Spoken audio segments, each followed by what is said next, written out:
கிறிஸ்துவுக்குள் பிரியமானவர்களே, ஆண்டவராகிய இயேசு கிறிஸ்துவினுடைய இனிய நாமத்தினாலே அன்பின் வாழ்த்துக்கள். இன்றைக்கும் என்னாகமம் 24வது அதிகாரம் 10 மற்றும் 11வது வசனத்தை நான் உங்களோடு கூட பகிர்ந்து கொள்ள விரும்புகிறேன். அப்பொழுது பாலாக் பீலேயாமின் மேல் கோபம் மூண்டவனாகி கையோடே கைத்தட்டி பீலேயாமை நோக்கி, என் சத்துருக்களை சபிக்க உன்னை அழைப்பித்தேன். நீயோ இந்த 3 முறையும் அவர்களை ஆசீர்வதிக்கவே ஆசீர்வதித்தாய். ஆகையால் உன் இடத்துக்கு ஓடிப்போ, உன்னை மிகவும் கனம் பண்ணுவேன் என்றேன். நீ கனம் அடையாதபடிக்கு கர்த்தர் தடுத்தார் என்றார். பார்த்தீர்களா? 3 முறை பாலாக் பீலேயாமை சபிக்க சொன்னார். ஆனால் பீலேயாமோ 3 முறையும் இஸ்ரவேலரை ஆசீர்வதிக்கவே செய்தார். எந்த ஒரு காரியமும் 2 அல்லது 3 சாட்சிகளுடைய வாக்கினால் நிலைவரப்படும். இந்த 2 அல்லது 3 முறை என்றால் அது உறுதியான முடிவு என்று அர்த்தம். ஆம், பீலேயாமிடம் தேவன் 3 முறையும் ஆசீர்வதிப்பதே எனக்கு பிரியம் என்று சொல்லிவிட்டார்.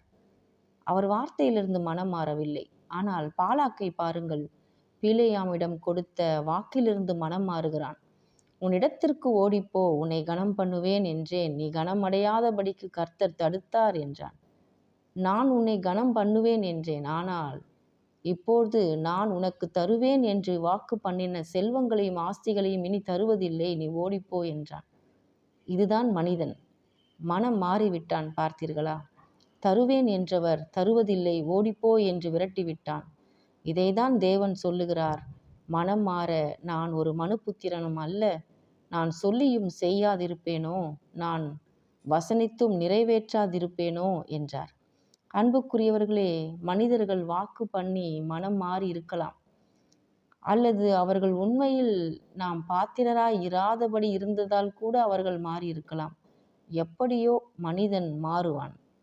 ஆனால் அவரோ, நீங்கள் உங்கள் வாழ்க்கையில் உண்மை இல்லாதவர்களாய் இருந்தாலும் அவர் தம்முடைய வார்த்தையில் உண்மையுள்ளவராய்தான் இருக்கிறார். ஆம், அவர் உண்மையுள்ளவரானால் தம்மை தாமே மறுதலிக்க மாட்டார். ஆம், அவர் உண்மையிலிருந்து பிசகுவதில்லை. கர்த்தர் தாமே இந்த சத்திய வசனத்தை ஆசீர்வதிப்பாராக. ஆமென்.